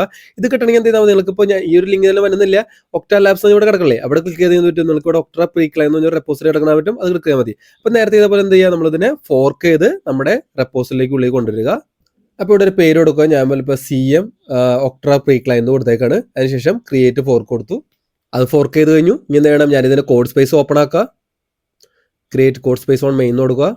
അപ്പോൾ ഈ ഒരു വാലറ്റ് ഒരു പ്രാവശ്യം ഉണ്ടാക്കി കഴിഞ്ഞ് കഴിഞ്ഞാൽ പിന്നീട് നമുക്ക് എന്ത് ചെയ്യേണ്ട ആവശ്യമില്ല, നമുക്ക് ഇതിന്റെ ആവശ്യമില്ല. ഇത് പിന്നീട് എടുക്കുന്ന എന്ത് ചെയ്യാം, നമ്മൾ നേരത്തെ ഫോളോ ചെയ്ത കമാൻഡില്ലേ, നമ്മൾ ഇവിടെ ഫോളോ ചെയ്ത ഈ ഫസ്റ്റ് കമാൻഡില്ലേ, ഈ കമാൻഡുകൾ തന്നെ ഫോളോ ചെയ്ത് പറ്റും. നിങ്ങൾക്ക് ഈ വാലറ്റോട് പറ്റും, അല്ലെങ്കിൽ പുതിയ വാലറ്റ് ഉണ്ടാക്കാനായിട്ട് എന്ത് ചെയ്യാം, നിങ്ങൾക്ക് ഇതുപോലെ യൂസ് ചെയ്യാൻ പറ്റും. പഴയത് മറന്നുപോയി നിങ്ങൾ സേവ് ചെയ്തില്ലെന്നുണ്ടെങ്കിൽ നിങ്ങൾക്ക് ഇതുപോലെ പുതിയത് വെച്ച് എന്ത് ചെയ്യാം, ഇത് തന്നെ റൺ ആക്കിയിട്ട് എന്ത് ചെയ്യാം, നിങ്ങൾക്ക് വേണമെങ്കിൽ പുതിയത് ഉണ്ടാക്കാൻ പറ്റും. ഇതുപോലെ ഈ ചെയ്ത അതേ സ്റ്റെപ്പ് തന്നെ ഫോളോ ചെയ്താൽ മതി. ഇപ്പോൾ നമ്മൾ എന്ത് ചെയ്യാൻ പോകുന്നത്, നമ്മൾ CM ഒക്ട്ര പ്രീക്ലൈൻറ്റ് അതിന്റെ പ്രീക്ലൈൻ എന്ന് പറഞ്ഞ സ്റ്റെപ്പിക്കാണ് എത്തുന്നത്. അപ്പോൾ ഇത് ലോഡ് ആവാനായിട്ട് സമയം എടുക്കും. ആ സമയം കിട്ടണമെന്ന് വെയിറ്റ് ചെയ്യാം. അപ്പോൾ നമ്മുടെ കോഡ് സ്പേസ് ഓപ്പൺ ആക്കി വന്നിട്ടുണ്ട്. ഈ കോഡ് സ്പേസ് നമുക്ക് ആവശ്യമുണ്ട്. അപ്പോൾ ഇതിലുള്ള ചെറിയ ചെറിയ കമാൻഡുകളൊക്കെ ഞാൻ പറഞ്ഞുതരാം. അപ്പോൾ ഇവിടെ ചെയ്യേണ്ടത് വെച്ചാൽ നമുക്ക് എന്താണ്, നമുക്ക് ഇവിടെ requirements.txt എന്നൊരു ഫയൽ കാണാൻ പറ്റും. ഇത് ഓപ്പൺ ചെയ്ത് നോക്കേണ്ട ആവശ്യമില്ല. ഇപ്പോൾ ഇവിടെ കുറച്ച് സാധനങ്ങളുണ്ട്. ഇത് നമ്മൾ എന്ത് ചെയ്യണം, നമ്മുടെ ഇതിനുള്ളിലേക്ക് ഇൻസ്റ്റാൾ ചെയ്യണം. അപ്പോൾ അതിനായിട്ട് എന്ത് ചെയ്യാം, നമുക്ക് ഇൻസ്റ്റാൾ ചെയ്തിട്ട് എന്ത് ചെയ്യണം, നമുക്കിവിടെ പിപ്പ് ഇൻസ്റ്റാൾ എന്നൊരു കമാൻഡ് ഉണ്ട്. അത് എടുക്കുക, അത് കോപ്പി ചെയ്യുക, അതിനുശേഷം അത് എൻ്റർ അടിക്കുക, അലോ കൊടുക്കുക, അതിനുശേഷം എൻ്റർ ക്ലിക്ക് ചെയ്യുക. അപ്പോൾ കാണാം റിക്വയർമെന്റ് ഓൾറെഡി സാറ്റിസ്ഫൈഡ് എന്ന് കാണാൻ പറ്റും. ഇതെന്താണെന്ന് വെച്ച് കഴിഞ്ഞാൽ ഇത് ഓൾറെഡി ഈ ഒരു മെഷീൻ്റെ ഉള്ളിൽ, അതായത് നിങ്ങളുടെ ലാപ്ടോപ്പ് അല്ല, ഈ ഒരു ഗിറ്റ് സ്പേസിന്റെ ഉള്ളിൽ എന്ത് ചെയ്യണം, ഇത് ഇൻസ്റ്റാൾ ആയിട്ടുണ്ടെന്ന് നോക്കണം. അപ്പോൾ ഇൻസ്റ്റാൾ ആയിട്ടുണ്ട്. അപ്പോൾ നമുക്ക് എന്ത് ചെയ്യാം, അടുത്ത സ്റ്റെപ്പിലേക്ക് പോകാം. CP വാലറ്റ്, അതായത് ഈ ഒരു കമാൻഡ് ഓപ്പൺ ചെയ്യുക, അതിനുശേഷം അത് പേസ്റ്റ് ചെയ്യുക, എൻ്റർ അടിക്കുക, ക്ലോസ് ചെയ്ത് കളയാണ്. അപ്പോൾ നമുക്ക് ഇവിടെ കാണാൻ പറ്റും wallet.json എന്ന് പറഞ്ഞൊരു ഫയൽ കാണാൻ പറ്റും. അടുത്ത സ്റ്റെപ്പ് എന്ന് പറയുന്നത് നിങ്ങൾക്കൊരു wallet.json എന്ന് പറഞ്ഞിട്ടൊരു ഫയൽ നിങ്ങൾക്ക് ഇവിടെ കാണാൻ പറ്റും. ഈ ഫയൽ ഓപ്പൺ ചെയ്യുക. അതിനുശേഷം എന്ത് ചെയ്യുക, നിങ്ങൾക്ക് നേരത്തെ അടിച്ചപ്പോൾ കിട്ടിയ ഒരു പ്രൈവറ്റ് കീ കിട്ടുന്നതില്ലേ വാലറ്റ് ജനറേറ്റർ, അപ്പോൾ അതും നിങ്ങളുടെ പബ്ലിക് അഡ്രസ് ഇവിടെ കൊടുക്കുക. അപ്പോൾ ഞാൻ എൻ്റെ ഒരു മോക്ക് അഡ്രസ് ഇവിടെ കൊടുത്തിട്ടുണ്ട്. അപ്പോൾ ഇങ്ങനെയായിരിക്കും നിങ്ങൾ ഉണ്ടാവുക. ഒരു നിമോണിക് കൂടി ഉണ്ടാവും, പ്രൈവറ്റ് കീ ഉണ്ടാവും, അതിൽ B64 എന്ന് പറഞ്ഞിട്ട് അഡ്രസ് ഉണ്ട്. ഈ അഡ്രസ്സാണ് എടുക്കേണ്ടത്, വേറെ നിങ്ങളുടെ സീഡ് ഫ്രൈസ് അല്ല. വളരെ ശ്രദ്ധിക്കുക. B64 എടുക്കുക. അതിനുശേഷം എന്ത് ചെയ്യുക, ഇവിടെ വരിക, ഈ പ്രൈവറ്റ് കീയുടെ അവിടെ എന്ത് ചെയ്യുക, നിങ്ങളുടെ അഡ്രസ്സ് പേസ്റ്റ് ചെയ്യുക. അതിനുശേഷം എന്ത് ചെയ്യുക, അടുത്തത് അഡ്രസ്സ് എന്ന് പറയുന്ന സ്ഥലത്ത് എന്ത് ചെയ്യുക, നിങ്ങളുടെ ഈ ഒക്ട അഡ്രസ്സ് ഉണ്ടോ, ഈ അഡ്രസ്സാണ് കോപ്പി ചെയ്യേണ്ടത്. ഈ അഡ്രസ്സ് കോപ്പി ചെയ്യുക. അതിനുശേഷം വീണ്ടും ഇവിടേക്ക് വരിക. അതിനുശേഷം എന്ത് ചെയ്യുക, ഇവിടെ വന്നിട്ട് ഈ സ്റ്റാർ ഡബിൾ കോട്ട്സ് അങ്ങനെ തന്നെ വേണം, വേറെ ഒന്നും കളയാൻ പാടില്ല. ഡബിൾ കോട്ട്സിന്റെ ഉള്ളിലുള്ള സാധനങ്ങൾ വേണം ചെയ്യാനായിട്ട്. അപ്പോൾ ഇങ്ങനെ സേവ് ചെയ്യുക. ഇപ്പം ഇത്ര വരെ ചെയ്ത് വെക്കുക. ഇത് ചെയ്ത് കഴിയുമ്പോൾ നിങ്ങൾക്ക് എന്ത് കാണാൻ പറ്റും, ഇവിടെ M അല്ലെങ്കിൽ U എന്ന് പറഞ്ഞ് ഒരു കാര്യം കാണാൻ പറ്റും. ഇതെന്താണെന്ന് വെച്ച് കഴിഞ്ഞാൽ, നിങ്ങൾ ഇവിടെ ചെയ്യുന്ന ഒരു ചേഞ്ച് എന്ന് പറയുന്നത് നിങ്ങളുടെ ലോക്കലിലാണ് ചെയ്യുന്നത്. ഇത് ഇവരുടെ സെർവറിൽ കയറിയിട്ടില്ല. അതായത് നിങ്ങളിതിനെ ഫോർക്ക് ചെയ്ത് വെച്ചിട്ടുണ്ടല്ലോ, അതിൻ്റെ ഉള്ളിൽ അതെവിടെ കിടക്കുന്നത്, നെറ്റിലാണ്, ഇന്റർനെറ്റിലാണ് കിടക്കുന്നത്. അതിൻ്റെ ഉള്ളിലേക്ക് നിങ്ങൾ ഈ ചേഞ്ചിനെ പുഷ് ആക്കിയിട്ടില്ല. ആ ചേഞ്ച് ആക്കാത്തതുകൊണ്ട് എന്ത് ചെയ്യണം, നമ്മൾ ഈ ചേഞ്ചിനെ പുഷ് ആക്കണം അങ്ങോട്ട്. അപ്പോൾ നമുക്കറിയാം ഇവിടെ ചേഞ്ച് വരുത്തിയപ്പോൾ തന്നെ എന്ത് ചെയ്തു, ഇവിടെ ഒരു സാധനം, ഈ ഒരു നെറ്റ്വർക്ക് പോലെ സോഴ്സ് കൺട്രോൾ എന്ന് പറയാം, ഇവിടെ 1 എന്ന് പറഞ്ഞ് കാട്ടും. കാരണം നിങ്ങൾ ഇവിടെയുള്ള ഫയലിൽ എന്ത് എഡിറ്റ് ചെയ്താലും അപ്പം തന്നെ ഇത് ട്രാക്ക് ചെയ്യും. അപ്പോൾ ഈ ട്രാക്ക്, ഇത് ചെറിയൊരു ഇൻഫർമേഷൻ വേണ്ടി പറയുന്നതാണത്. അപ്പോൾ ഇപ്പോൾ ട്രാക്ക് ചെയ്ത് കണ്ട wallet.json എന്ന് പറഞ്ഞ് ട്രാക്ക് ചെയ്തു. അപ്പോൾ എന്ത് ചെയ്യണം, നമ്മൾ ഈ ഒരു ഏരിയയിൽ ഇവിടെ വന്നിട്ട് ഈ ഒരു ചേഞ്ചിനെ അങ്ങോട്ട് പുഷ് ചെയ്യണം. അപ്പോൾ ഇവിടെ എന്ത് ചെയ്യണം, ഒരു എമൗണ്ട് നമ്മൾ എന്തെങ്കിലും ഒരു മെസ്സേജ് കൊടുക്കുക. അപ്പോൾ വല്ല പുഷിങ് എന്ത് വേണമെങ്കിൽ അടിച്ചു കൊടുത്തോ, പുഷിങ് എന്ന് പഠിച്ചു കൊടുത്താൽ കമ്മിറ്റ് എന്ന് പറഞ്ഞ് ക്ലിക്ക് ചെയ്യുക. അപ്പോൾ ഇവിടെ ചേഞ്ചസ് കമ്മിറ്റ് ചെയ്തോട്ടെന്ന് ചോദിക്കുക. അപ്പോൾ എന്ത് ചെയ്യുക, യെസ് എന്ന് പറഞ്ഞ് കൊടുക്കുക. ഇനി നമ്മൾ കമ്മിറ്റ് ചെയ്ത ചേഞ്ചസ് സിങ്ക് ചെയ്തിട്ട് നോക്കി. അപ്പോൾ നമ്മൾ എന്ത് ചെയ്യുക, സിങ്ക് ചേഞ്ച് ചെയ്യുക. അവിടെ നമ്മൾ മെസ്സേജ് അടിച്ചു കൊടുക്കേണ്ട ആവശ്യമില്ല. പക്ഷേ കമ്മിറ്റിൻ്റെ അവിടെ എന്തായാലും മെസ്സേജ് അടിച്ചു കൊടുക്കണം, അല്ലെങ്കിൽ ചിലപ്പോൾ അത് പൊട്ടാൻ ചാൻസ് ഉണ്ട്. അപ്പോൾ എന്തായാലും അവിടെ കമ്മിറ്റിനോടെ എപ്പോഴും ചെയ്യുമ്പോൾ മെസ്സേജ് അയച്ചു കൊടുക്കാനായിട്ട് ഓർക്കുക. ഓക്കെ, അപ്പോൾ നമ്മുടെ എന്തൊരു ചേഞ്ചസ് കമ്മിറ്റ് ആയിട്ടുണ്ട്. ഇനി നമ്മുടെ ഈ ഫയൽ സിസ്റ്റത്തിലേക്ക് വേണ്ടി, ഇവിടെയാണ് ഫയൽ സിസ്റ്റം കിടക്കണ്ടാവുക. ഇവിടെ വരുമ്പോൾ UMO കാണണ്ട, ഇല്ല, ഈ ചേഞ്ചസ് എവിടേക്ക് എത്തി, നമ്മുടെ സെർവറിലേക്ക് എത്തി എന്നർത്ഥം. ഓക്കെ, ഇനി നമ്മൾ എന്ത് ചെയ്യണമെന്ന് വെച്ച് കഴിഞ്ഞാൽ ഇവിടെ വരിക, അതിനുശേഷം .run.sh എന്ന് പറഞ്ഞ് ക്ലിക്ക് ചെയ്യുക. ക്ലിക്ക് ചെയ്യുമ്പോൾ എന്ത് വരും, നിങ്ങൾക്ക് ഇങ്ങനെ ആയിരിക്കില്ല വരിക. നിങ്ങൾക്ക് ഇവിടെ എന്ത് ചെയ്യും, നിങ്ങളുടെ വാലറ്റ് എക്സ്പ്ലോറർ, അതുപോലെ നിങ്ങളുടെ അഡ്രസ്സ്, നിങ്ങളുടെ കയ്യിൽ എത്ര ഒക്ട ടോക്കൺ ഉണ്ട്, നോൺസ്, നിങ്ങളുടെ പബ്ലിക് അഡ്രസ്സ്, എൻക്രിപ്റ്റ് ചെയ്ത എത്ര ടോക്കൺസ് ഉണ്ട് എന്നുള്ള കുറേ കാര്യങ്ങൾ ഇവിടെ കാണാൻ പറ്റും. ഇവിടെയാണ് നിങ്ങൾ ടെസ്റ്റ് നെറ്റ് ആക്ടിവിറ്റീസ് ചെയ്യുന്നത്. അപ്പോൾ 2 സെക്ഷനാണുള്ളത്. ഒന്ന് വാലറ്റ് ജനറേറ്റ് ചെയ്യുക, അതിനുവേണ്ടി സീഡ് ഫ്രൈസും പബ്ലിക് കീയും നമ്മൾ എല്ലാ കാര്യങ്ങളും ചെയ്തു. അത് ഫസ്റ്റ് സ്റ്റെപ്പ് കഴിഞ്ഞു. Second step test net activities. ഇവിടെയാണ് ടെസ്റ്റ് നെറ്റ് ആക്ടിവിറ്റീസ് ഉള്ളത്. അപ്പോൾ എന്തൊക്കെയാണ് ടെസ്റ്റ് ഡാറ്റാബേസ്? സെൻഡ് ട്രാൻസാക്ഷൻ ഇതാണ് ഇതിലെ ഏറ്റവും വലിയ ട്രാൻസാക്ഷൻ. അതായത് നമ്മൾ അങ്ങോട്ടും ഇങ്ങോട്ടും ട്രാൻസാക്ഷൻസ് ഉണ്ടാക്കുക. അപ്പോൾ ഒരുപാട് നിങ്ങൾക്ക് ഒരു ദിവസം 10 പെട്ടെന്ന് ട്രാൻസാക്ഷൻ തരും. 200 ട്രാൻസാക്ഷൻ ചെയ്യണമെങ്കിൽ അങ്ങനെ വേണമെങ്കിൽ ചെയ്തോ. ആവശ്യം പോലെ ട്രാൻസാക്ഷൻ ചെയ്തോ. ഞാനൊരു 10, 20 ട്രാൻസാക്ഷൻ ഒരു ഡെയിലി ചെയ്യാനാണ് ഉദ്ദേശിക്കുന്നത്. അതുപോലെ ഏതൊക്കെ ട്രാൻസാക്ഷൻ ഞാൻ പറയാം. പിന്നെ റീഫ്രഷ് എന്ന് വെച്ച് കഴിഞ്ഞാൽ നമ്മൾ ഇപ്പൊ ഇവിടെ നിങ്ങളെ കാണിക്കുന്നില്ല. ചിലപ്പോൾ നിങ്ങളുടെ ചെയ്ത് കഴിയുമ്പോൾ ഇവിടെ എന്ത് കാണിക്കില്ല? ചിലപ്പോൾ ഈ ഒരു എമൗണ്ട് കാണിക്കില്ല. ബാലൻസ് ചിലപ്പോൾ ആരെങ്കിലും അയച്ചിട്ടുണ്ടാവും. എന്നാലും ഇവിടെ ഡാഷ് എന്നായിരിക്കും കാണിക്കുക. അപ്പോൾ നിങ്ങൾ എന്ത് ചെയ്യേണ്ടതെന്ന് വെച്ച് കഴിഞ്ഞാൽ ഇവിടെ ഈ ബാഷിൽ വന്നിട്ട് ഇവിടെ ക്ലിക്ക് ചെയ്യുക. അതിനുശേഷം എന്ത് ചെയ്യുക? ഇത് കില്ല് ചെയ്യുക. ഈ ടെർമിനൽ അങ്ങോട്ട് ക്ലില്ല് ചെയ്ത് കളയുക. അതിനുശേഷം എന്ത് ചെയ്യുക? ഒന്നില്ലെങ്കിൽ എന്ത് ചെയ്യുക? ഇവിടെ വന്നിട്ട് ഈ പേജ് റീലോഡ് ചെയ്യുക. എന്നിട്ട് നമ്മൾ ഈ ചെയ്ത സ്റ്റെപ്പുകളില്ലേ, നമ്മൾ എന്തൊക്കെയാണ് ചെയ്തത്? ഈ ഒരു കോഡ് സ്പേസിലോട്ട് വന്നു. അതിനുശേഷം എന്ത് ചെയ്തു? നമ്മൾ ആദ്യം തന്നെ ചെയ്തു പിപ്പ് ഇൻസ്റ്റാൾ ഈ ഒരു കമാൻഡിൽ അടിച്ചു കൊടുത്തത്, അത് അടിച്ചു കൊടുത്തു. അതിനുശേഷം എന്ത് ചെയ്യുക? CP വാലറ്റ് ഈ ഒരു കമാൻഡ് അടിച്ചു കൊടുക്കുക. അതിനുശേഷം എന്ത് ചെയ്യുക? വീണ്ടും ആ വാലറ്റ് അല്ലെങ്കിൽ wallet.json എന്ന് പറഞ്ഞ ഫയൽ എന്ത് ചെയ്യുക? എഡിറ്റ് ചെയ്യുക. അതെന്ത് ചെയ്യും? അല്ലെങ്കിൽ ഒരു എന്ന് വന്നു എന്ത് ചെയ്യുക? അത് ഇവിടെ പോയിട്ട് കമ്മിറ്റ് ചെയ്യുക. കമ്മിറ്റ് ചെയ്തിട്ട് എന്ത് ചെയ്യുക? വീണ്ടും ഈ പറഞ്ഞ ./run.sh എന്ന് പറഞ്ഞ കമാൻഡ് റൺ ചെയ്യുക. അപ്പോൾ 2-4 ആഴ്ച ചിലപ്പോൾ ചെയ്യുമായിരിക്കും. ചിലപ്പോൾ എന്ത് ചെയ്യും? നിങ്ങളുടെ വാലറ്റ് കാണുള്ളൂ. അപ്പോൾ നിങ്ങളുടെ കുറച്ച് കഴിയുമ്പോൾ ചിലപ്പോൾ നിങ്ങൾക്ക് വെരിഫൈ ചെയ്യാനായിട്ട് നിങ്ങളുടെ വാലറ്റിൽ ഫണ്ട് വന്നിട്ടുണ്ടോ? അപ്പോൾ ഫണ്ട് എങ്ങനെയാണ് മേടിക്കുക? ഞാൻ പറഞ്ഞു ഡിസ്കോഡിൽ പോവുക. അതിനുശേഷം ഇവിടെ ഫോർ ടോക്കൺ ഷെയറിംഗ് എന്ന് പറഞ്ഞ് കാണാൻ പറ്റും. അവിടെ പോയിട്ട് എന്ത് ചെയ്താൽ മതി? നിങ്ങളുടെ വാലറ്റ് അഡ്രസ്സ് ഏത് അഡ്രസ്സാണ് കൊടുക്കേണ്ടത്? ഒക്ട്ര എന്ന് പറഞ്ഞ അഡ്രസ്സ്, ഈ ഒരു അഡ്രസ്സില്ലേ, ഈ അഡ്രസ്സാണ് അവർക്ക് അയച്ചു കൊടുക്കേണ്ടത്. ഈ അഡ്രസ്സ് അയച്ചു കൊടുക്കുക. അപ്പോൾ ഒരു നിയമത്തിലേക്ക് ഫണ്ട് ഇട്ട് തരും. ഇനി അവർ ഫണ്ട് ഇട്ട് തന്നു, പക്ഷെ നിങ്ങൾക്കൊന്ന് വെരിഫൈ ചെയ്യണം വന്നോ ഇല്ലയോ എന്ന് അറിയാൻ. എന്ത് ചെയ്യണം? ഈ octrascan.io സൈറ്റിൽ വന്നിട്ട് എന്ത് ചെയ്യുക? ഇവിടെ നിങ്ങളുടെ അഡ്രസ്സ് അടിച്ചു കൊടുക്കുക. അപ്പോൾ ഞാനിവിടെ എൻ്റെ ഓൾറെഡി അഡ്രസ്സ് അടിച്ചു കൊടുത്തിട്ടുണ്ട്. ആ അഡ്രസ്സ് അവിടെ അടിച്ചു കൊടുക്കണം. അപ്പോൾ നിങ്ങൾക്ക് ഇവിടെ കാണാൻ പറ്റും എൻ്റെ അഡ്രസ് ഡീറ്റെയിൽ എത്ര ബാലൻസ് ഉണ്ട് കാണാൻ പറ്റും. അപ്പോൾ നിങ്ങൾക്ക് ഉറപ്പിക്കാം ഇവിടെ ബാലൻസ് കാട്ടുന്നുണ്ട്. പക്ഷേ ഇവിടെ നിങ്ങൾക്ക് അങ്ങനെ ഒരു ഇഷ്യൂ ഉണ്ടെന്നുണ്ടെങ്കിൽ, ഇവിടെ ബാലൻസ് കാട്ടുന്നില്ല എന്നുള്ള ഇഷ്യൂ ഉണ്ടെന്നുണ്ടെങ്കിൽ ഈ പറഞ്ഞ ആക്ടിവിറ്റീസ് വീണ്ടും ചെയ്യുക. ഒന്ന് റീലോഡ് ചെയ്യുക. ഈ ഒരു ടെർമിനൽ വേണമെങ്കിൽ നിങ്ങൾക്ക് എന്ത് ചെയ്യാം? ഇവിടെ ഒരു പ്ലസ് എന്ന് പറഞ്ഞ് ക്ലിക്ക് ചെയ്ത് എന്ത് ചെയ്യാം? പുതിയൊരു ടെർമിനൽ ഉണ്ടാക്കാം. നിങ്ങൾക്ക് വേണമെന്നുണ്ടെങ്കിൽ ഒരു ബാഷ് ടെർമിനൽ എന്ത് ചെയ്യാം? ഇവിടെ പ്ലസ് എന്ന് പറഞ്ഞ് ക്ലിക്ക് ചെയ്താൽ മതി. അപ്പോൾ എന്ത് ചെയ്യും? പുതിയൊരു ടെർമിനൽ ഉണ്ടാവും. അപ്പോൾ പഴയ ടെർമിനൽ ആക്സസ് ചെയ്യാൻ മതി, ഇവിടെ വന്നാൽ മതി. പുതിയ ടെർമിനൽ ആക്സസ് ചെയ്യണമെങ്കിൽ ഇവിടെ വരിക. അപ്പോൾ ഇത്രേ ഉള്ളൂ. അപ്പോൾ ബാഷ് എന്ന് പറഞ്ഞ ടെർമിനൽ ഇവിടെ വരും. അപ്പോൾ ഇതുണ്ടല്ലേ, ഇപ്പോൾ ഇവിടെ പുതിയ ടെർമിനൽ വന്നിട്ട് ഇവിടെ ആകെ കൊളായി. അപ്പോൾ എന്ത് ചെയ്യുക? Ctrl+C എന്ന് പറഞ്ഞ് ക്ലിക്ക് ചെയ്താൽ മൊത്തം പോകും. അതിനുശേഷം വീണ്ടും ./run.rs ക്ലിക്ക് ചെയ്യുക. അപ്പോൾ വീണ്ടും ആ ഒരു വിൻഡോ എന്ത് ചെയ്യും? ഒരു 5 സെക്കൻഡിന് ശേഷം ലോഡായി വരും. ഒരു 5 സെക്കൻഡ് പിടിക്കുമെന്ന് എല്ലാം റീഫ്രഷ് ആവാനായിട്ട്. അതുവരെ എന്ത് ചെയ്യുക? ഒന്ന് വെയിറ്റ് ചെയ്യുക. ഓക്കെ, അപ്പോൾ ഇത്ര വരെ കഴിഞ്ഞു. അപ്പോൾ ഇത് ഞാൻ ട്രബിൾ ഷൂട്ടിന്റെ മെത്തേഡ് പറഞ്ഞൊന്നും മനസ്സിലായി വിചാരിക്കുന്നു. ചെയ്തത് എന്തെങ്കിലും തെറ്റുണ്ടെന്നുണ്ടെങ്കിൽ എന്ത് ചെയ്യുക? വീണ്ടും ഈ ഒരു സ്റ്റെപ്പ് 1 ചെയ്യേണ്ട ആവശ്യമില്ല. സ്റ്റെപ്പ് 1 വൺ ടൈം ആണ് വാലറ്റ് ജനറേറ്റ് ചെയ്യാൻ. സ്റ്റെപ്പ് 2 മാത്രം എന്ത് ചെയ്താൽ മതി? ഈ കോഡുകൾ മാത്രം, ഈ ഒരു 3 കോഡുകൾ, ഈ 4 സ്റ്റെപ്പ് മാത്രം തിരിച്ച് വീണ്ടും ചെയ്താൽ മതി. കാണുന്നില്ല എന്നുണ്ടെങ്കിൽ, അല്ലെങ്കിൽ DC-യിൽ എന്ത് ചെയ്യുക? സ്ക്രീൻഷോട്ട് ഇട്ട് കൊടുക്കുക, എനിക്ക് ഇങ്ങനെ ഒരു ഇഷ്യൂ ഉണ്ട് എന്ന് പറഞ്ഞിട്ട്. ഓക്കെ, ഞാൻ ഇതിന്റെ മൊബൈൽ ട്യൂട്ടോറിയൽ നമ്മുടെ ഈ DC-ന്ന് കിട്ടിയ ഒരാളുടെ ഒരു ആപ്പ് ഉണ്ട്, അത് ഞാൻ കൊണ്ടിടാം, നമ്മുടെ ചാനലിൽ കൊണ്ടിടാം. അപ്പോൾ ആ ട്യൂട്ടോറിയൽ നിങ്ങൾക്ക് വേണമെങ്കിൽ എന്ത് ചെയ്യാം? റെഫർ ചെയ്യാം. മൊബൈലിൽ ചെയ്യുന്നവർക്ക് വേണമെങ്കിൽ ആ ട്യൂട്ടോറിയൽ വേണമെങ്കിൽ റെഫർ ചെയ്യാം. അതിൽ സൗണ്ട് ഒന്നുമില്ല. ഓക്കെ, അപ്പോൾ നമുക്ക് ടെസ്റ്റ് ആക്ടിവിറ്റീസ്ക്ക് വരാം. അപ്പോൾ ഇവിടെ എത്തി. ഇനി നമുക്ക് എന്ത് ചെയ്യണം? ഞാൻ ഒന്നാമത്തെ സെൻഡ് ട്രാൻസാക്ഷനാണ് ചെയ്യാൻ പോകുന്നത്. അപ്പോൾ ഞാൻ എന്ത് ചെയ്യും? ഡിസ്കോഡിൽ പോയിട്ട് എന്ത് ചെയ്യാം? ആരെങ്കിലും ഒരു ID എടുക്കണം. ഇപ്പം ഞാൻ ഈ ഒരു ID എടുത്തു, അത് കോപ്പി ചെയ്തു. അതിനുശേഷം നിങ്ങൾക്ക് ഞാൻ എൻ്റെ ID കൊടുക്കാം. അപ്പോൾ നിങ്ങൾക്ക് ആർക്കും അയക്കാനില്ലെന്നുണ്ടെങ്കിൽ എൻ്റെ IDക്ക് ആവശ്യം പോലെ വെച്ചോ. 5, 10, 1, 2 എത്ര വേണമെങ്കിലും വെച്ചോ. അപ്പോൾ ഞാൻ എന്ത് ചെയ്യണം? വെറുതെ ഇവിടെ വന്നിട്ട് 1 എന്ന് പറഞ്ഞ് ക്ലിക്ക് ചെയ്യുക. എന്നിട്ട് എൻ്റർ അടിക്കുക. അപ്പോൾ എന്ത് ചെയ്യും? എൻ്റെ അടുത്ത് ആ ഒരു UI-ലേക്ക് പോകും. 5 സെക്കൻഡ് വെയിറ്റ് ചെയ്യുക ഒന്ന് ലോഡ് ആവാനായിട്ട്. ഞാൻ ലോഡ് ആവുന്നത് വെയിറ്റ് ചെയ്തില്ല. ഞാൻ Ctrl+V അടിച്ചിട്ട് എന്ത് ചെയ്തു? ഞാനത് പേസ്റ്റ് ചെയ്തു. എന്നിട്ട് എൻ്റർ അടിച്ചു. അപ്പോൾ പറഞ്ഞു എമൗണ്ട് അടിക്കാൻ പറഞ്ഞു. ഞാനൊരു 0.01 അടിച്ചു. നിങ്ങൾക്ക് 0.01 1 2 എത്ര വേണമെങ്കിൽ അടിക്കാം. ഇങ്ങനെ മെസ്സേജ് അടിക്കാൻ പറയണം. അത് അടിച്ചിട്ട് കുഴപ്പമില്ല. ഞാൻ എൻ്റർ അടിക്കുകയാണ്. അതിനിപ്പോൾ എന്ത് ചെയ്യുക? നമ്മൾ ആ ട്രാൻസാക്ഷൻ കൺഫേം ചെയ്യാനായിട്ട് യെസ് എന്ന് പറഞ്ഞ് കൊടുക്കുക. അപ്പോൾ എന്ത് ചെയ്യും? ട്രാൻസാക്ഷൻ അക്സെപ്റ്റഡ് എന്ന് പറഞ്ഞ് കാണും. അപ്പോൾ നമ്മുടെ വാലറ്റിൽ നിന്ന് ഒരു ട്രാൻസാക്ഷൻ ഉണ്ടാക്കി. ഇനി നമുക്ക് എന്ത് ചെയ്യാം? ഒന്ന് എൻ്റർ അടിച്ച് കഴിഞ്ഞാൽ നേരെ തിരിച്ച് വീണ്ടും നമ്മുടെ പഴയ മെനുവിലേക്ക് പോകും. അപ്പോൾ നമുക്ക് റീഫ്രഷ് ചെയ്യാം. 2 അടിച്ച് റീഫ്രഷ് ചെയ്യാം. ഇനി അടുത്തുള്ളതാണ് എൻക്രിപ്റ്റ് ബാലൻസ്. അപ്പോൾ അതിനായിട്ട് ഞാൻ എന്ത് ചെയ്യണം? 4 ക്ലിക്ക് ചെയ്യേണ്ടത്. 4 ഞാൻ ക്ലിക്ക് ചെയ്തു. അപ്പോൾ എന്ത് ചെയ്യും? എമൗണ്ട് എൻക്രിപ്റ്റ് ഞാൻ എന്ത് ചെയ്യണം? എൻ്റെ ഒരു ടോക്കൺ ഞാൻ എൻക്രിപ്റ്റ് ചെയ്യാൻ ഉദ്ദേശിക്കുന്നത്. എമൗണ്ട് എൻക്രിപ്റ്റ് ഒന്ന് കൊടുത്തു. യെസ് ഓർ നോ, വൈ അടിച്ചു കൊടുക്കുക. വെസ് അടിച്ചു കൊടുക്കാം, അല്ലെങ്കിൽ വൈ അടിച്ചു കൊടുക്കാം. ഇപ്പോൾ ഡ്യൂപ്ലിക്കേറ്റ് ട്രാൻസാക്ഷൻ വന്നേക്കാണ്. അപ്പോൾ ഞാൻ എന്താണ്? വീണ്ടും എൻ്റർ അടിക്കുകയാണ്. അപ്പോൾ ചിലപ്പോൾ എന്തെങ്കിലും വേറെ ട്രാൻസാക്ഷൻ ഓൾറെഡി നടന്നിരിക്കുന്ന ട്രാൻസാക്ഷൻ ഉള്ളതുകൊണ്ടായിരിക്കാം.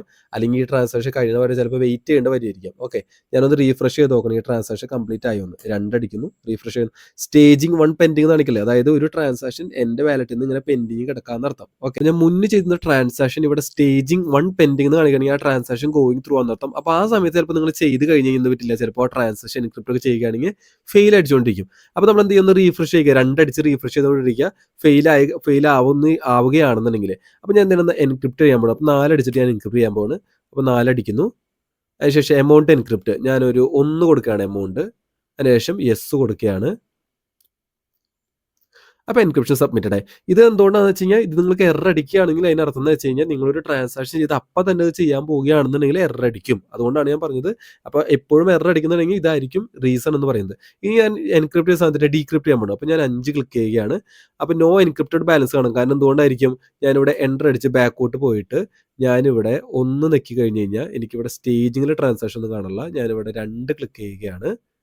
എൻ്റെ ബാലൻസ് ഇതിൽ നിന്ന് ഡിഡക്റ്റ് ആയിട്ട് ഇപ്പോൾ കാണുന്നില്ല ടോട്ടൽ. ഞാൻ 2 ക്ലിക്ക് ചെയ്തു. റീഫ്രഷ് ആവുന്നു. സ്റ്റേജിങ്ങിൽ ഇവിടെ കാണുന്നില്ല. അപ്പോൾ എൻക്രിപ്റ്റഡ് ബാലൻസ് ഇവിടെ കാണുന്നില്ല. കാണാത്തതുകൊണ്ടാണ് എനിക്ക് എന്ത് കാണാത്തത്? എനിക്ക് ഡീക്രിപ്റ്റ് ചെയ്യാൻ പറ്റാത്തത്. ഇനി എനിക്ക് പ്രൈവറ്റ് ട്രാൻസ്ഫർ എന്നൊരു ട്രാൻസ്ഫർ ഉണ്ട്. അപ്പോൾ ഞാൻ 6ലേക്ക് പോവാണ്. അവിടെയാണ് നിങ്ങൾക്ക് മാച്ച് കാണാൻ പോകുന്നത്. 6ലേക്ക് പോകണമെങ്കിൽ എന്ത് വേണ്ടത്? No encrypted balance. അതായത് നിങ്ങൾ ബാലൻസ് എന്തെങ്കിലും എൻക്രിപ്റ്റ് ചെയ്താൽ മാത്രമാണ് നിങ്ങൾക്ക് എന്ത് ചെയ്യാൻ പറ്റുള്ളൂ? പ്രൈവറ്റ് ട്രാൻസാക്ഷൻ ചെയ്യാൻ പറ്റുള്ളൂ. അപ്പോൾ എന്താണ് സംഭവിക്കുക? പ്രൈവറ്റ് ട്രാൻസാക്ഷൻ ചെയ്യുന്നത് എങ്ങനെ തന്നെയാണ്? നിങ്ങൾ സെൻഡ് ട്രാൻസാക്ഷൻ ക്ലിയർ ചെയ്യില്ലേ? ആരെങ്കിലും അഡ്രസ് എടുക്കുന്നു. അതിനുശേഷം നിങ്ങൾ എന്ത് ചെയ്യുന്നു? എൻക്രിപ്റ്റ് ബാലൻസ് ക്ലിക്ക് ചെയ്യുന്നു. ആ വാല്യൂവിന് എത്രയെങ്കിലും വാല്യൂവിനെ എൻക്രിപ്റ്റ് ചെയ്യുന്നു. എൻക്രിപ്റ്റ് ചെയ്യുന്ന വെച്ചാൽ ഒന്ന് ഹൈഡ് ചെയ്യുക, അത്രേ ഉള്ളൂ. അപ്പോൾ എൻക്രിപ്റ്റ് ചെയ്യുന്നു. എന്നിട്ട് ആ എൻക്രിപ്റ്റ് ചെയ്ത ബാലൻസിനാണ് പ്രൈവറ്റ് ട്രാൻസ്ഫറിൽ സെൻഡ് ആക്കുക. അപ്പോൾ എന്ത് ചെയ്യണം? പ്രൈവറ്റ് ട്രാൻസ്ഫറിൽ അടിച്ചു പോവുക. 6ലേക്ക് പോവുക. അവിടെ നിങ്ങൾ ഏത് അഡ്രസ്സാണ് കൊടുക്കാനുള്ളത് ആ അഡ്രസ്സ് അവിടെ പേസ്റ്റ് ചെയ്യുക. എന്നിട്ട് എൻക്രിപ്റ്റ് ചെയ്ത ബാലൻസിന് ഇവിടെ എൻക്രിപ്റ്റഡ് ബാലൻസിന് ഇവിടെ കാണും. ആ ബാലൻസ് ഇവിടെ എന്ത് ചെയ്യാനായിട്ട്? നിങ്ങൾ ഫണ്ട് ആർക്കെങ്കിലും അയക്കാനായിട്ട്. അതുകൊണ്ടാണ് ചിലപ്പോൾ നമ്മൾ ടെസ്റ്റ് നെറ്റ് ഗൈഡിലേക്ക് വന്നു കഴിഞ്ഞാൽ ഫോർ ടോക്കൺ ഷെയറിലേക്ക് വന്നു കഴിഞ്ഞാൽ നിങ്ങൾക്ക് ഇവിടെ പ്രൈവറ്റ് ട്രാൻസാക്ഷൻ സബ്മിറ്റഡ് എന്ന് പറഞ്ഞ് ഓരോരുത്തർ ഇടണം. അപ്പോൾ അതിനർത്ഥം എന്നിട്ട് ആരെങ്കിലും നിങ്ങൾക്ക് അയച്ചത് പ്രൈവറ്റ് ട്രാൻസ്ഫർ ആയിരിക്കും എന്നർത്ഥം. അവരുടെ എൻക്രിപ്റ്റ് ചെയ്ത സാധനത്തിനായിരിക്കും വെച്ചിട്ടുണ്ടാവുക. അപ്പോൾ അങ്ങനെ അയച്ചാണ് കോയിൻസ് നിങ്ങളുടെ ഈ ബാലൻസിൽ കാട്ടില്ല. അപ്പോൾ അതിനെന്തെടുക്കണം? നിങ്ങൾ ആ കോയിൻസിന് നിങ്ങൾ ക്ലെയിം ചെയ്തെടുക്കണം. അതിനാണ് ക്ലെയിം ട്രാൻസ്ഫർ 7 എന്ന് പറയുന്നത്. അപ്പോൾ നിങ്ങൾക്ക് ആർക്കെങ്കിലും പ്രൈവറ്റ് ട്രാൻസാക്ഷനുകൾ അയച്ചിട്ടുണ്ടെങ്കിൽ നിങ്ങൾക്ക് എന്ത് ചെയ്യാൻ പറ്റും? അതിവിടെ ക്ലെയിം ചെയ്തെടുക്കാനായിട്ട് പറ്റുകയും ചെയ്യും. ഓക്കെ, അപ്പോൾ ഇത്രേ ഉള്ളൂ. പിന്നെ എക്സ്പോർട്ട് കീസ് ഇങ്ങനെ വെറുതെ നിങ്ങൾക്ക് കീസ് നിങ്ങൾക്ക് എന്ത് ചെയ്യാം? എക്സ്പോർട്ട് ചെയ്തെടുക്കാമെന്ന് മാത്രമേ ഉള്ളൂ. നിങ്ങളുടെ വാലറ്റിൻ്റെ സ്ഥലങ്ങൾ എന്തെങ്കിലും ഉണ്ടെങ്കിൽ അത് എക്സ്പോർട്ട് ചെയ്തെടുക്കാം. ഓക്കെ, അപ്പോൾ ഇത്രയാണ് നിങ്ങൾക്ക് ഈ ഒരു ടെസ്റ്റ് നെറ്റിലുള്ള ട്രാൻസാക്ഷൻസ്. അപ്പോൾ നിങ്ങൾ എന്ത് ചെയ്യുക?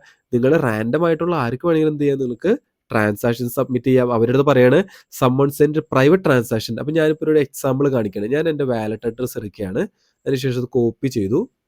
കോപ്പി ചെയ്തപ്പോൾ കണ്ടില്ല ഇങ്ങനെ ഒരു സാധനം പോയി. അപ്പോൾ ഞാൻ എന്ത് ചെയ്താൽ മതി? വീണ്ടും run.sh ക്ലിക്ക് ചെയ്താൽ മതി. ഓട്ടോമാറ്റിക്കായിട്ട് വന്നോളും. ഓക്കെ, അപ്പോൾ ഞാനിവിടെ അടിച്ചു കൊടുക്കുകയാണ് summon please send private transaction അങ്ങനെ പറയാണ്. അപ്പോൾ എന്ത് ചെയ്യും? ആർക്കെങ്കിലും ഒക്കെ ഒരു പ്രൈവറ്റ് ട്രാൻസാക്ഷൻ കണ്ടില്ല, ആരൊക്കെ റിക്വസ്റ്റ് ചെയ്യുന്നുണ്ട് പ്രൈവറ്റ് ട്രാൻസാക്ഷൻ അയക്കൂ, പ്രൈവറ്റ് ട്രാൻസാക്ഷൻ അയക്കുന്നു റിക്വസ്റ്റ് ചെയ്യുന്നുണ്ട്. അപ്പോൾ ആരെങ്കിലും എന്ത് ചെയ്യും? ഇതുപോലെ പ്രൈവറ്റ് ട്രാൻസാക്ഷൻ ഒരുപാട് പേരുണ്ട് കേട്ടോ. ഇതെന്ന് വെച്ചാൽ ഒരു ഗുണം എന്താ വെച്ചാൽ ഈ കമ്മ്യൂണിറ്റിയിൽ അധികം ആൾക്കാരില്ല. അതുകൊണ്ടാണ് ഞാൻ ഈ പ്രൊജക്റ്റിനെ പുഷ് ചെയ്യുന്നത്. കാരണം പ്രൊജക്റ്റ് അടിപൊളിയാണ്, ഒരു L1 ചെയിനാണ്, നല്ല രീതിയിൽ കത്തിക്കയറി പോവാം. പക്ഷെ ഇതിലെന്തില്ല? ഈ ഒരു കോംപ്ലക്സിറ്റി എന്ന് വന്നിട്ടുള്ളൂ. ആകെ നിങ്ങൾക്ക് ഈ 2 സ്റ്റെപ്പ് സെറ്റപ്പ് ചെയ്യുന്ന വരെയേ ഉള്ളൂ കോംപ്ലക്സിറ്റി. അല്ലാതെ നിങ്ങൾക്ക് എന്തെങ്കിലും കോംപ്ലക്സിറ്റി ഉണ്ടോ? ഇല്ല. ഇനി അടുത്തൊരു ഇമ്പോർട്ടന്റ് കാര്യം പറയാനുള്ളത്, ഇനി എപ്പോഴെങ്കിലും നിങ്ങൾ ഇതിലെടുക്കുമ്പോൾ ചിലപ്പോൾ എന്ത് ചെയ്യും? നിങ്ങളുടെ ഈ ഗിറ്റ് ഹബിന്റെ കോഡ് സ്പേസ് ചിലപ്പോൾ എന്ത് ചെയ്യും? പോയി കിടക്കുന്നതായിട്ട് കാണാൻ പറ്റും. ആക്റ്റീവലായിരിക്കും. അപ്പോൾ എന്താ നിങ്ങൾ പേടിക്കേണ്ട ആവശ്യമുണ്ടോ? ഇല്ല. നിങ്ങൾക്ക് ഈ സ്റ്റെപ്പ് ഒന്ന് റിപ്പീറ്റ് ചെയ്താൽ മതി. വേറെ ഒന്നും ചെയ്യാനില്ല. കാരണം വാലറ്റിന്റെ സീഡ് ഫ്രേസും പബ്ലിക് കീയും എല്ലാം നിങ്ങളുടെ സേവ്ഡ് ആണ്. എന്ത് ചെയ്താൽ മതി? നിങ്ങൾ ഫോർക്ക് ചെയ്ത് വെച്ച് നിങ്ങളുടെ റെപ്പോസിറ്ററി അത് എവിടെയാണ് വന്ന് കാണുക? നിങ്ങളുടെ പ്രൊഫൈലിൽ വരിക, റെപ്പോസിറ്ററി എടുക്കുക. ഇതൊക്കെ പറയുമ്പോൾ റെപ്പോ എന്ന് പറയുമ്പോൾ മനസ്സിലാവില്ലെങ്കിൽ ഞാൻ അതുകൊണ്ടാണ് ഗിറ്റ് ഹബിന് വീഡിയോ കാണാൻ പോകുന്നത്. റെപ്പോസിറ്ററി എടുക്കുക. അവിടെ എന്ത് ചെയ്യാം? താഴേക്ക് സ്ക്രോൾ ചെയ്ത് കഴിഞ്ഞാൽ ചിലപ്പോൾ എൻ്റെ ഏത് റെപ്പോസിറ്ററി ആണ് ചെയ്തോളൂ. അപ്പോൾ ഞാൻ റെപ്പോസിറ്റിലേക്ക് വരുന്നത് ഓവർവ്യൂലാണ് എടുക്കുന്നത്. റെപ്പോസിറ്റിൽ ഒക്ട്ര പ്രീ ക്ലൈൻറ്റ് ഞാൻ ഫോർക്ക് ചെയ്തെടുത്ത് ഇവിടെ ഇത് കാണുന്നുണ്ട് അല്ലേ? അപ്പോൾ ഞാൻ ആ ഫോർക്ക് ചെയ്തെടുത്ത് റെപ്പോസിറ്റിൽ വരിക. അതിനുശേഷം എന്ത് ചെയ്യുക? കോഡ് ക്ലിക്ക് ചെയ്യുക. അപ്പോൾ ഇവിടെ എന്ത് ചെയ്യും? ഇവിടെ ഈ സംഭവം കാണില്ല. അതിന് പകരം എന്ത് ചെയ്യും? ന്യൂ കോഡ് സ്പേസ് നമ്മൾ ആദ്യം കണ്ടില്ലേ? അതുപോലെ കാണും. അപ്പോൾ എന്ത് ചെയ്യുക? അത് പുതിയത് ക്രിയേറ്റ് ചെയ്യുക. അതിനുശേഷം എന്ത് ചെയ്യുക? നിങ്ങൾ ഈ ഒരു കമാൻഡുകൾ അടിച്ചു കൊടുക്കുക. ഏത്? Pip install P requirement TST CP wallet JSON. അതിനുശേഷം എന്ത് ചെയ്യുക? വാലറ്റിന്റെ JSONിലേക്ക് B64 അഡ്രസ്സും നിങ്ങളുടെ പബ്ലിക് കീയും അടിച്ചു കൊടുക്കുക. അതിനുശേഷം എന്ത് ചെയ്യുക? .run.sh അടിച്ചു കഴിഞ്ഞാൽ ഇവിടേക്ക് തന്നെ എത്തും. ഇനി ഇതിങ്ങനെ ഡിലീറ്റ് ആയി പോകാണ്ടിരിക്കാൻ വേറൊരു ഐഡിയ കൂടി ഉണ്ട്. അതെന്താ വെച്ച് കഴിഞ്ഞാൽ ഇവിടെ വന്നിട്ട് എന്ത് ചെയ്യുക? ഒരു പുതിയ ഫയൽ ക്രിയേറ്റ് ചെയ്യുക. ഓക്കെ, പുതിയ ഫയൽ ക്രിയേറ്റ് ചെയ്തിട്ട് sample.txt എന്ന് പറഞ്ഞിട്ട് ഒരു ഫയൽ ക്രിയേറ്റ് ചെയ്യുക. ഞാൻ പറഞ്ഞതാണ് കമ്മിറ്റുകൾ വരികയാണെന്നുണ്ടെങ്കിൽ എന്ത് പറ്റും? ഈ റെപ്പോസിറ്ററി അങ്ങനെ തന്നെ നിൽക്കും. റെപ്പോസിറ്ററി എന്ന് പറഞ്ഞു കഴിഞ്ഞാൽ ഈ ഒരു സ്പേസ് ഇപ്പോൾ ഇവിടെ കണ്ടു. ഞാനൊരു സാമ്പിൾ ഫയൽ ഉണ്ടാക്കിപ്പിക്കും. അപ്പം തന്നെ ഇവനെ ക്യാച്ച് ചെയ്തു. കാരണം സോഴ്സ് കൺട്രോൾ ആണ്. അപ്പം തന്നെ ഇതിങ്ങനെ കണ്ണ് പോലെ നോക്കിക്കൊണ്ടിരിക്കും. എന്തെങ്കിലും ചേഞ്ച് വന്നോ. അതായത് ഈ സ്ട്രക്ചറിലോ എന്തെങ്കിലും ഫയലൊക്കെ ഒന്ന് ചേഞ്ച് വന്നോ എപ്പോഴും നോക്കിക്കൊണ്ടിരിക്കും. അങ്ങനെ നോക്കിക്കൊണ്ടിരുന്നിട്ടാണ് എന്ത് ചെയ്യുക? ഈ ഒരു ട്രാൻസാക്ഷൻ ഇവിടെ പിടിക്കുക. ട്രാൻസാക്ഷൻ അല്ല, എന്തെങ്കിലും ക്രിയേറ്റ് ചെയ്യണമെങ്കിൽ. അപ്പോൾ ഞാൻ ഇതിലൊരു ഫയൽ ഉണ്ടാക്കിയാണ്. ഓക്കെ എന്ന് വെറുതെ അടിക്കുകയാണ്. ഇത്ര അടിക്കുന്നുള്ളൂ. അപ്പോൾ എന്നിട്ട് എന്ത് ചെയ്യുക? ഞാൻ ഇവിടേക്ക് വരിക, അതിനുശേഷം എന്ത് ചെയ്യുക, ഇവിടെ ഒരു മെസ്സേജ് അടിക്കുക, JK എന്തെങ്കിലും അടിച്ചു, commit yes sync changes okay എന്ന് കൊടുത്തു. അപ്പം എന്ത് പറ്റി, എൻ്റെ ഈ ഒരു റെപ്പോസിറ്ററിയിലേക്ക് എന്ത് ചെയ്താൽ കമ്മിറ്റായി. അപ്പോൾ ഇത് ഒരാഴ്ചയിൽ 2-3 കമ്മിറ്റ് എന്ത് ചെയ്യുക, ഇതുപോലെ. ഇനി നിങ്ങൾ എപ്പോഴും ഫയൽ ഉണ്ടാക്കണ്ട. ഇനി നിങ്ങൾ ആകെ എന്ത് ചെയ്താൽ മതി, ഈ ഫയൽ സ്ട്രക്ചറിലേക്ക് വരിക.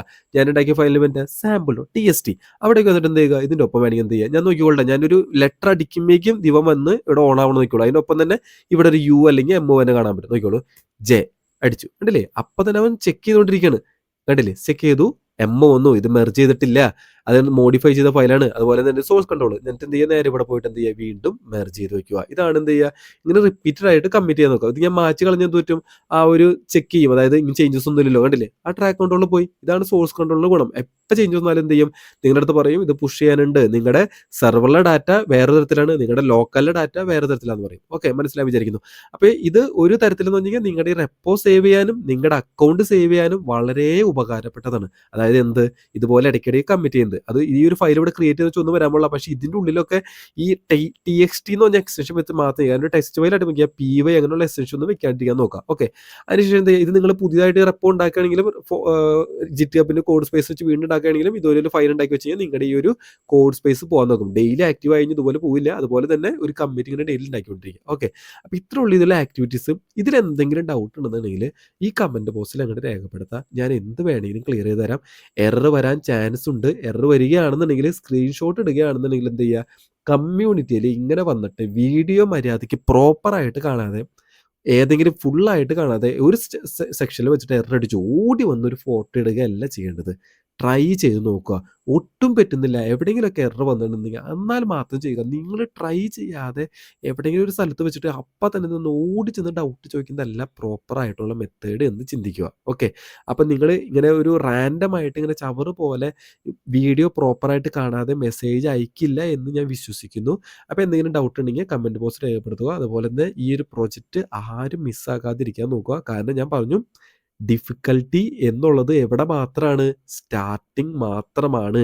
ആ 2 സെക്ഷൻ ക്രിയേറ്റ് ചെയ്യുന്ന വരെ മാത്രമാണ് ഡിഫിക്കൽട്ടി. അത് കഴിഞ്ഞ് കഴിഞ്ഞാൽ ഈസി പീസി. അഡ്രസ്സ് എടുക്കുക, ചാമ്പുക, എൻക്രിപ്റ്റ് ചെയ്യുക, ഇത്ര മാത്രമേ ഉള്ളൂ. അപ്പോൾ മാക്സിമം ട്രാൻസാക്ഷൻസ് ഉണ്ടാക്കാൻ നോക്കുക. കാരണം ആക്ടിവിറ്റീസ് ഒന്നുമില്ല. അതുപോലെ തന്നെ DCയിൽ അനൗൺസ്മെന്റ് ചെക്ക് ചെയ്യുക. നെക്സ്റ്റ് വീക്ക്, അതായത് 20-ാം തീയതി കഴിഞ്ഞ് 22-ാം തീയതിക്ക് ആയിട്ട് ചിലപ്പോൾ പുതിയ ടാസ്കുകൾ വരും. അപ്പോൾ എന്തൊക്കെ ചെയ്യേണ്ടതെന്ന് അവർ പറയും. ആ ടാസ്കുകളൊക്കെ എന്ത് ചെയ്യുക, ചെയ്യാൻ നോക്കുക. നിങ്ങൾ കുറച്ച് ഹെഡായിട്ട് കുറച്ച് ട്രാൻസാക്ഷൻസ് കൂടുതൽ വരുത്തിക്കോ. വീഡിയോ ഇഷ്ടപ്പെടുന്നു വിചാരിക്കുന്നു. ഒരു ബേസിക് ലെവലിലാണ് ഞാൻ പറഞ്ഞു തന്നിരിക്കുന്നത് എന്നാണ് എൻ്റെ ഒരു തോട്ട്. അപ്പോൾ നിങ്ങൾക്ക് അങ്ങനെ വീഡിയോ ഇഷ്ടപ്പെടുന്നുണ്ടെങ്കിൽ നിങ്ങൾക്ക് ഇതിനൊരു ലൈക്ക് ചെയ്യാം, ഒരു കമൻറ്റ് ചെയ്യാം. അതുപോലെ തന്നെ സബ്സ്ക്രൈബ് ചെയ്തിട്ടില്ല എന്നുണ്ടെങ്കിൽ വേണമെങ്കിൽ സബ്സ്ക്രൈബും ചെയ്തിടാം, എൻ്റെ വീഡിയോസ് ഇഷ്ടപ്പെടുകയാണെങ്കിൽ. അതുപോലെ തന്നെ കമ്മ്യൂണിറ്റി ചാനൽ ജോയിൻ ചെയ്യാൻ മറക്കരുത്. Links in bio. Thank you so much for watching. Bye bye.